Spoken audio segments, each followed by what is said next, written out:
네, 우리 성도분들 중에 각별히 아프고 또 코로나 때문에 힘들어하는 성도분들이 많습니다. 하나님께서 오늘 우리에게 축복을 주셔서 또 이렇게 나아올 수 있는 은혜를 주셨습니다. 우리가 이 은혜를 헛되이 사용하지 않고 나오지 못한 성도들을 위해서 기도하는 시간 되기를 간절히 소망합니다. 자식이 내 마음과 맞다면 얼마나 기쁜 일일까요? 보통 그렇지 않죠. 저도 조금 이 말을 하면서 찔리는 것 같습니다. 자식이 내 마음과 같다면, 자식이 내 마음과 같이 행동해 준다면 이보다 행복할 수 있을까요? 사실 부모님의 크신 마음을 저는 이해할 수도 없고 비교할 수도 없겠죠. 학창 시절에 저는 부모님께서 제가 성인이 되면 저를 자유롭게 방목해서 기르실 것이라고 저에게 항상 말씀해 주셨습니다. 저는 늘 그날을 소망했습니다. 성도가 천국 소망을 품듯이 저는 성인이 되면, 그날이 되면 나는 자유해지리라. 내가 20살만 되면 이 부모님의 억압에 벗어나서 정말 자유로운 사람이 되리라. 그렇게 기다리고 기다렸습니다. 용돈도 알아서 내가 벌고 내 마음대로 살아야지. 자유로운 영혼처럼 나 스스로 내가 정하는 길을 살아야지. 부모님이 저를 방목하며 키울 날만을 오매불망 기다리게 되었습니다. 그것은 제가 생각하는 방목이 푸른 초장이었기 때문입니다. 우리가 흔히 접하는 TV 속 목초지가 다 그런 곳이지 않습니까? 알프스나 외국에 가면은 저 푸른 동산에 젖소, 소와 말과 양들이 풀을 뜯고 먹는 그 현장을 우리가 익히 봐온 터라 이 방목이라 하는 저의 생각은 넓고 자유로운 그곳에서 내가 마음껏 누리고 있는 그곳, 늦게까지 놀러 다닐 수도 있고 하고 싶은 건 마음대로 하고 이루고 싶은 거 그 누구도 눈치 볼 필요 없는 그런 자유, 그것이 저는 방목이라고 생각했었습니다. 여러분 다들 아시겠지만 인생은 그렇게 호락호락한 곳이 아니었습니다. 현실은요 푸른 초장이 아니었습니다. 삭막한 광야였죠. 제가 20살이 딱 되자마자 처음에는 너무 자유로웠습니다. 부모님의 손에 벗어나서 내 마음대로 하고 내 마음대로 할 수 있는 그 자유가 너무 좋았습니다. 푸른 초장이 쉴 만한 물가가 나를 기다리고 있는 것만 같았습니다. 그러나 얼마 못 가 저는 깨달았습니다. 용돈 받는 것이 얼마나 축복인지를 깨닫게 된 것입니다. 수고하고 길쌈하지 않아도 저녁밥을 먹을 수 있다는 것이 얼마나 큰 축복인지 저는 깨닫고야 말았습니다. 돈도 없고 하고 싶다고 다 할 수 있는 것도 아니죠. 아니 학생 때는요 놀고 싶어가지고 막 잠을 아껴서라도 밤늦게까지 노는데 여러분 성인이 되면 딱 어떻게 될까요? 잠이 없어서 못 잡니다. 시간이 되면은 잠을 자야 합니다. 안 그러면 죽기 때문이죠. 부모를 떠나 자유를 누리겠노라고 홀홀단신하던 저는 이내 지치게 되었습니다. 그래도 어떻게 합니까? 제가 그렇게 하고 싶다고 해서 떠나온 것을 저는 열심히 돈을 벌었고 그 증거로 부모님께 효도도 하고 잘 살아보려고 노력했습니다. 처음에 아르바이트 급여를 받는 날 통장의 일부를 뽑아가지고 돈 봉투를 만들었습니다. 부모님께 드리기 위해서요. 근데 아시겠지만 계좌로 쌓아줘도 되지만 일부러 제가 돈 봉투를 만든 거죠. 이 전달해 드린다는 게 큰 의미가 있으니까요. 그리고 어머니께 건네면서 제가 이렇게 잘 살고 있습니다 보여드리려고 했습니다. 저희 어머니는 돈 봉투를 받으시더니 고개를 푹 숙이시더라고요. 사랑하는 아들이 한 달 동안 남의 밑에서 땀 흘려가지고 번 돈, 하고 싶은 것, 사고 싶은 건 너무나도 많을 텐데 가장 먼저 자신에게 달려와서 내민 그 땀 묻은 봉투, 저희 어머니는 그 눈물의 봉투를 받으시고 나서 고개를 푹 숙이시고 얼마인지 확인하셨습니다. 그리고 이제 와서 그렇게 얘기를 하지만 저에게 이런 말을 하셨어요. 나는 이런 거 원한 적이 없는데, 나는 이런 거 원한 게 아닌데, 저에게 이런 말씀을 해주셨단 말이죠. 물론 돈 봉투는 가방으로 들어갔습니다. 흔히들 자식들은 부모에게 감사 표시를 전하는 것이 효도라고 생각할 때가 많습니다. 부모님이 칭찬할 만한 것, 기특한 것, 기뻐하실 만한 것들을 해서 효도하려고 하죠. 여러분, 그러나 진짜로 정말로 부모님이 기뻐하는 것이 그런 것일까요? 물론 부모님을 위해 소정의 금액이나 선물을 준비하는 것은 자식된 도리로서 할 수 있는 일입니다. 그러나 부모를 위해서 내 몸이, 내 인생이 망가지면서까지 피땀 흘려 봉사하는 것을 여러분은 효도라고 생각하십니까? 절대로 아니죠. 돈봉투는 좋지만 그렇게 해서 돈을 번들 무엇이 행복하겠습니까? 부모가 진심으로 바라는 것은 자식이 잘 되는 것입니다. 나는 못해도 내 자식에게 해주고 싶은 것이 부모님의 마음이라는 것이죠. 우리가 기도하는 것도 자식들의 건강한 몸, 자식들의 기뻐하는 마음, 자식들의 감사한 생각, 이렇게 잘 살아주기만을 얼마나 바라고 기도하고 있습니까? 사랑하는 광진교회 성도 여러분, 우리의 아버지 되시는 하나님은 우리에게 무엇을 원하실 것 같습니까? 열정입니까? 눈물입니까? 아니면 찬송입니까? 맞습니다. 물론 중요합니다. 그런데 진짜 하나님의 뜻은요, 우리가 행복하게 오늘을 사는 것입니다.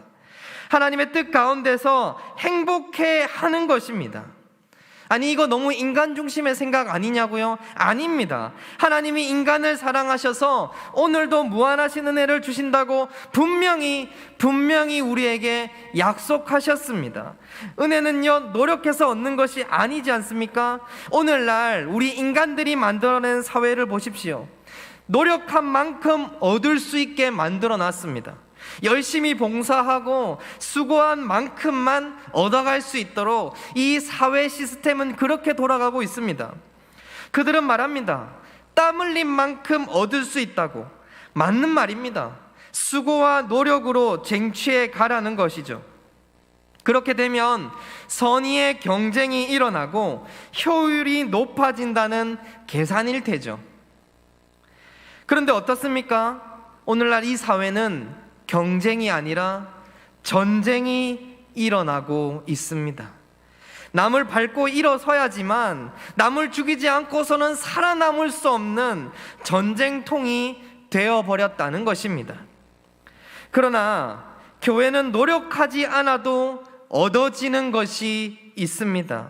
마치 딸이기 때문에, 아들이기 때문에 받을 수밖에 없는 것, 노력으로 재능으로 잘난 인간 수백 명이 깔린 와중에도 내 눈에는 내 자식만 보이듯이 오늘 하나님이 자신의 자녀들에게 그 은혜를 선물로 주신다고 약속하셨습니다.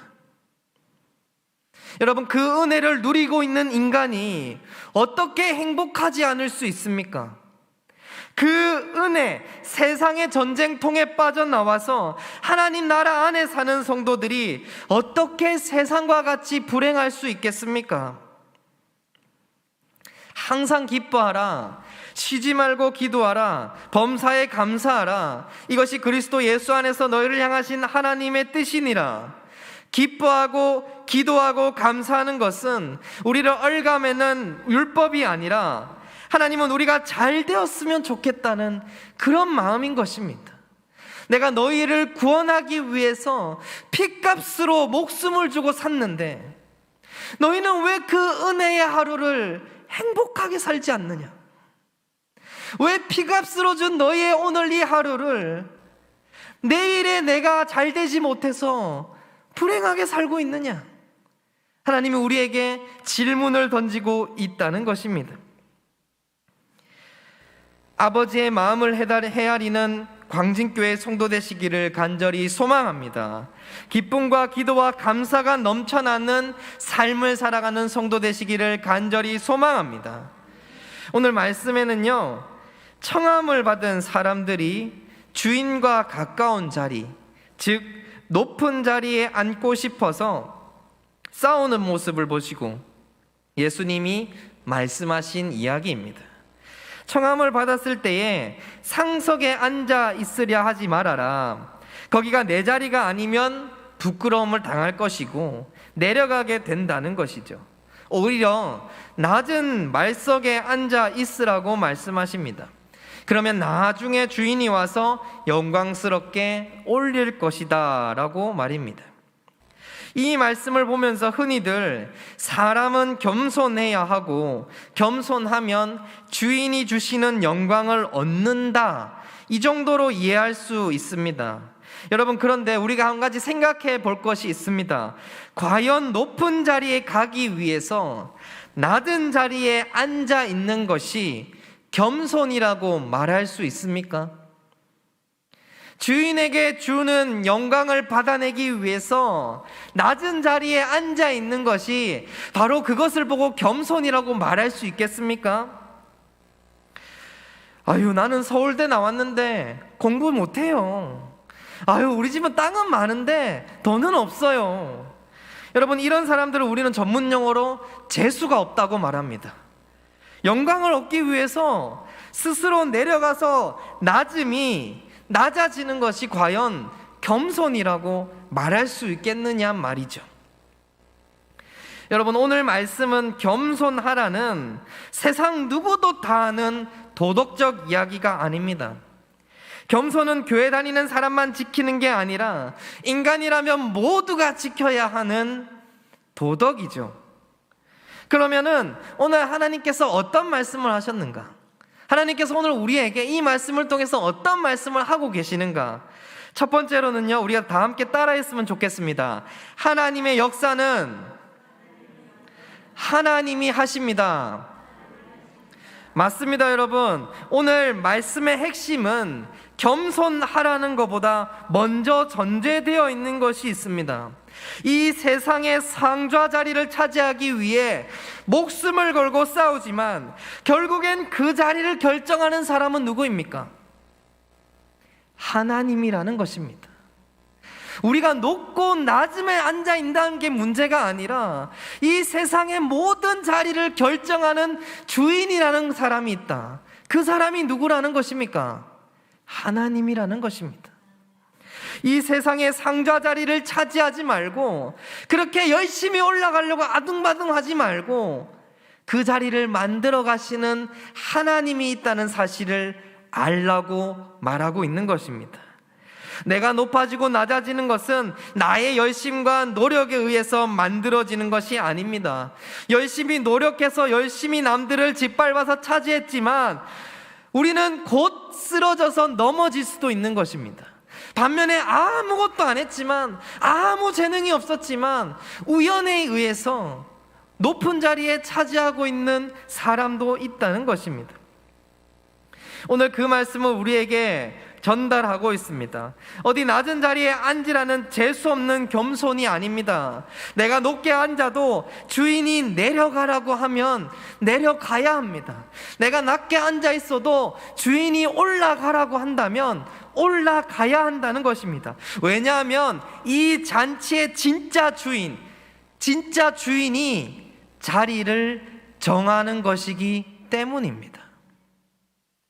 우리의 높고 낮음은, 나의 자리는 이 세상의 주인이신 하나님이 정한다는 사실을 믿으시는 성도 되시기를 간절히 축원합니다. 관뚜껑 닫아보기 전까지는 아무도 모른다고 말하지 않습니까? 우리가 열심히 노력해도 안 되는 것이 있고 노력을 안 하는데 얻어지는 일도 있다는 것이죠. 제 얘기를 조금 하려고 합니다. 저는 상을 받은 적이 없습니다. 학교 다닐 때 워낙 놀던 아이라서 제가 자랑할 수 있는 상은 6년 개근상입니다. 아무리 놀아도 우수상은 못 받아도 학교는 다 나갔다는 거죠. 제가 진짜로 전무하다시피 상을 못 받았는데 상을 받은 적이 있습니다. 거기가 언제냐면 군대에 있을 때였습니다. 군대 얘기해서 정말 죄송합니다. 그런데 저는 상을 받으려고 열심히 노력한 것도 아니고요, 어떻게 하다 보니까 정말 큰 상을 받게 되었습니다. 무슨 말이냐면 제가 조금만 있으면 전역을 해야 하는 시기였습니다. 군대에 있는 병사들 중에서 가장 계급이 높았던 그런 신분에 있었다는 거죠. 이제 전역할 날이 얼마 남지 않았기 때문에 일은 하지 않았습니다. 하루하루 군대에서 나가서 세상에서 무엇을 할지 고민하던 때였죠. 여러분, 군대에서 눈이 오면 어떻게 합니까? 치워야 하죠. 왜냐하면은 탱크도 움직여야 되고 사람도 걸어야 되고 비상시에 출동을 할 수 있어야 되기 때문에 주말에 오든 휴일에 오든 눈은 치워야 합니다. 저도 물론 쉬고 싶었습니다. 그래서 어떻게 하면은 알차게 쉴까? 어떻게 하면 세상 편하게 쉴까? 고민하던 차에 영내에 있는 오락실이 있다는 사실을 깨달았습니다. 그 오락실로 가자는 결론을 내리게 된 거죠. 그런데 밖에는 눈이 열심히 오고 있습니다. 어떻게 해야 됩니까? 눈을 치워야겠죠. 저는 혼자서 오락실을 가겠다는 일념 하나로 빗자루로 눈을 치우며 오락실로 향하고 있었습니다. 그런데 놀라운 것은 그때 군대에서 가장 높은 대장이 제 모습을 봤다는 것입니다. 그리고 그분은 큰 감동을 얻었습니다. 왜냐하면 아무도 눈을 쓸고 있지 않는데 어느 병사 하나가, 그것도 누구를 시켜도 되는데 가장 높은 병사 하나가 혼자서 눈을 치우고 있었다는 겁니다. 솔선수범하여 눈을 치우고 있는 그 모습을 보고 저를 참된 리더라고 생각하셨던 겁니다. 그 앞에서 저는요, 아닙니다, 제가 오락실 가려고 그렇게 했습니다, 이렇게 말할 수가 없더라고요. 그래서 결국에는 가장 큰 상을 군대에서 받게 되었습니다. 여러분, 우리의 인생을 통해서 우리가 배우는 것이 있지 않습니까? 내가 한다고 다 되는 것이 아닙니다. 내가 열심히 노력한다고 해서 그 노력한 만큼 성과가 얻어지는 것도 아닙니다. 하나님이 올리시면 올라가는 것이고 하나님이 낮추시면 낮아지는 것입니다. 내 자리를 하나님이 만드시는구나, 하나님이 하시는구나. 여러분, 우리의 인생에 그 고백이 먼저일 줄 믿습니다. 그 하나님이 내 아버지시라면 나는 절대로 망하지 않는다는 것입니다. 그가 낮추시든 그가 높이시든 내 인생은 하나님이 잔치를 완성하시기 때문입니다. 높고 낮음을 하나님께 드리는 성도 되시기를 간절히 소망합니다. 두 번째는 함께 따라 하시겠습니다. 하나님의 역사는 낮은 곳에서 시작됩니다. 여러분, 세상의 이치는 어떻습니까? 세상에 보면은 높은 곳에서 힘 있는 사람이 역사를 이어나간다고 생각하기 쉽습니다. 그래서 미국 대통령이 바이든이 되는지 트럼프가 되는지 그게 우리에게 중요한 이슈였습니다. 얼마 전까지의 이슈는 무엇이었습니까? 누가 대통령이 되는지가 우리의 가장 큰 이슈였습니다. 그 대통령이 되어서 대통령이 나라를 어떻게 바뀔지가 우리의 큰 이슈였단 말입니다. 세상은 남의 나라 대통령도 누가 되는지 봐야 합니다. 그게 세상을 지배한다고 생각하기 때문입니다. 힘 있는 사람이 이 세상의 역사를 지배한다고 생각하기 때문입니다. 그래서 모든 역사는 왕의 이야기로 시작합니다. 우리나라 역시 마찬가지입니다. 어느 시대에 어느 나라에 어느 왕이었던 자가 가장 중요하게 나오는 것이죠. 그래서 때로는 당군이 내려와서 이 땅에 터를 잡는다고 얘기도 하고, 알에서 사람이 깨어나기도 하고 이런 이야기들이 생기는 것입니다. 왕의 역사를 기록하는 것이죠. 다른 나라도 마찬가지입니다. 그들의 역사책도 역시 왕의 이야기들이죠. 그러나 여러분, 하나님의 역사는 어떻게 시작합니까? 위대한 마지막 사사 사무엘과 그 사무엘이 기름 부어서 세웠던 사울, 다윗, 이들의 역사를 하나님은 어떻게 시작하셨을까요? 여러분, 사무엘서의 시작은 아이를 낳지 못하는 한나의 기도로부터 시작합니다. 제가 성경을 읽으면서 참 이해가 안 가는 것이 바로 이것입니다. 여러분, 예수님의 제자들도 갈릴리 어부 세리들 출신이었습니다. 그들은 많이 배운 사람도 아니고 돈이 많은 사람도 아니었습니다. 그렇다고 인맥이 있었을까요? 예수님을 3년 따라다니면서 밥을 제때 못 먹어가지고 안식일에 이삭을 비벼 먹다가 부끄럽게 걸리지 않습니까? 있던 인맥도 끊어져야 하는 게 정상이겠죠. 그들은 예수님이 십자가에 달리는 모습도 함께하지 못하고 도망을 갔던 자들입니다. 그런 부끄러운 자들이 하나님의 놀라운 역사를 시작하는 사람이었다는 것입니다. 하나님은 놀라운 역사를 그들로부터 시작하셨습니다. 배운 것도 없고 인맥도 없고 돈도 없고 힘도 없는 시골 총돈내 어부들 12명이서 로마라는 제국의 역사를 뒤바꾸는 놀라운 시작을 하시게 된 것입니다.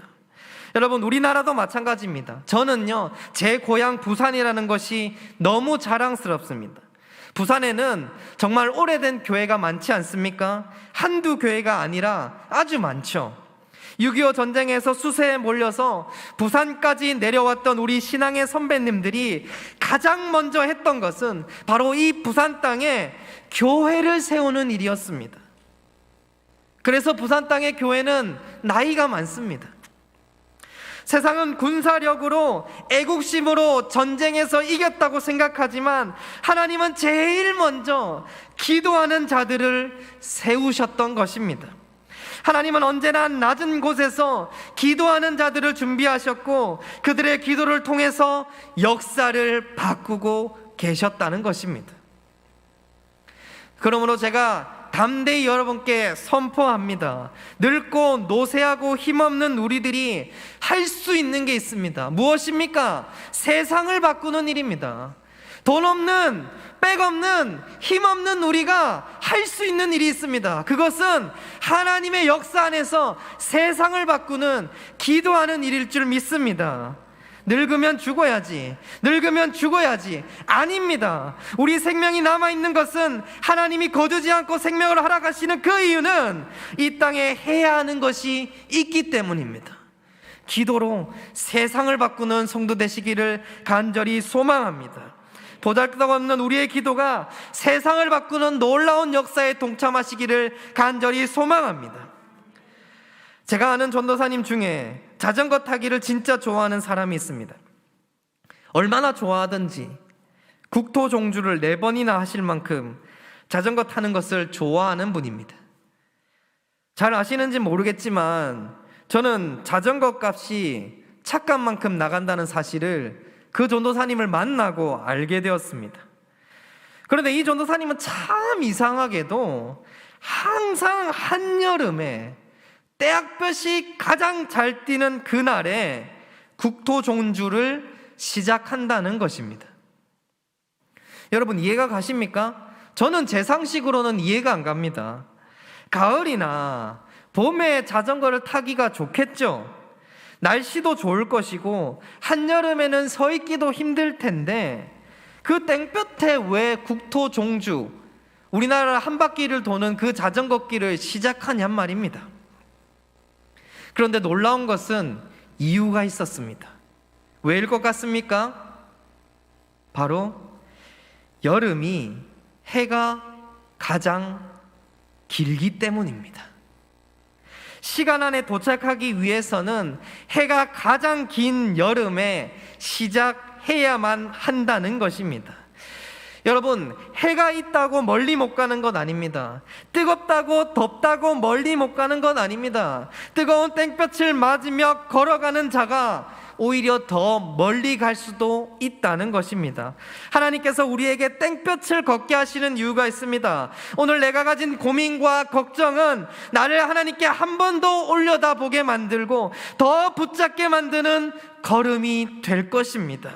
나의 낮음이, 나의 비천함이 나는 내 자식에게, 내 자녀에게 물려줄 게 신앙밖에 없는데 하나님은 이제부터 사용하시는 놀라운 축복의 시작일 수 있다는 것입니다. 아이를 낳지 못하는 한나에서부터 시작하듯이 하나님의 역사는 가장 낮은 곳에서 우리들의 기도로 시작하고 계십니다. 그 은혜에 동참하는 성도 되시기를 간절히 소망합니다. 마지막으로 세 번째, 그때가 언제입니까? 따라하겠습니다. 하나님의 역사는 지금입니다. 여러분, 하나님이 역사하시는 그때는 하나님이 여러분에게 말씀하실 때가 아닙니다. 갑자기 천사가 와서 일러줄 때가 아닙니다. 하나님께서 여러분에게 온갖 꿈에 허락하실 그때가 아닙니다. 그때가 언제입니까? 우리가 하나님의 역사에 동참할 그때가 어디입니까? 지금입니다.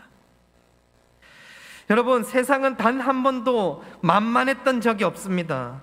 세상은 언제나 우리 앞에 골리앗이었습니다. 이 코로나가 끝나고 난 다음에, 내가 좀 더 넉넉하게 번 다음에, 내가 시간적 여유가 많은 다음에 교회 가지 뭐. 아닙니다. 세상은 우리에게 항상 골리앗이었습니다. 여러분, 그러나 그 골리앗 앞에 섰을 때에 누가 가장 기도를 많이 했겠습니까? 누가 가장 기도를 절실하게 했겠습니까? 누가 가장 많이 하나님을 찾았겠습니까? 다윗이지 않겠습니까? 우리는 기도할 수밖에 없는 것입니다. 만약에 재능이 있는 대로, 노력한 대로만 얻어갈 수 있다면 세상에 무슨 희망을 가지고 살겠습니까? 그러나 우리가 희망할 수 있는 것은 하나님의 역사는 하나님이 하시기 때문입니다. 우리의 높고 낮음은 세상의 법칙이 아니라 하나님이 하나님의 법칙대로 정하시기 때문입니다. 그러니 우리의 응답은 돈이 아닙니다. 우리의 응답은 기적이 아닙니다. 우리의 응답은 하나님일 줄 믿습니다. 자기를 높이는 자를 낮아지게 만드시고 자기를 낮추는 자를 높아지리라. 내가 높다고 생각한다면 하나님께 기도하는 간절함이 회복되기를 간절히 소망합니다.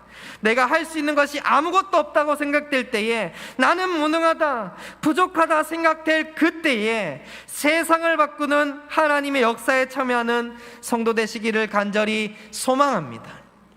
여러분, 성경에 보시면 이스라엘이 가나안 땅을 들어가기 전에 가나안이 얼마나 좋은 땅이었는지 묘사하고 있지 않습니까? 포도를 두 사람이 들어도 모자랄 만큼, 그 땅에서 소시를 먹고 자란 사람들은 거인이었다고 묘사하고 있습니다. 여러분, 그러나 잘 생각해 보십시오. 가나안 땅에 입성했던 이스라엘 사람들이 그 거대한 포도를 먹은 적이 있습니까? 이스라엘 사람들이 그 가나안 땅의 소시를 먹고 거대하게 자랐다는 기록을 본 적이 있습니까? 없습니다.